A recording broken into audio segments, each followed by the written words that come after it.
Os japoneses, eles nos ensinaram a trabalhar com as 5 saúdes. Não só o foco no dinheiro. Aliás, eles nos ensinavam, tira o foco do dinheiro.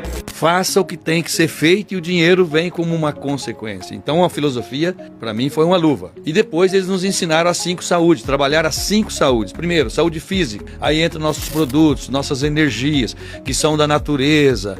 A energia da terra através do campo magnético dos ímãs. A energia do sol da manhã através do infravermelho longo. Olha, coisas da natureza. A energia da água através do Ion Balls, esse alinhamento. Uma água hidratante, uma água ionizada, uma água magnetizada, um ar saudável, através dos Ion Balls temos essa capacidade. Então nós temos as ferramentas, temos as energias, e eles então nos ensinavam que para que eu possa vender saúde, fazer a diferença na vida de outras pessoas, eu preciso cuidar do meu maior patrimônio, que é a minha saúde.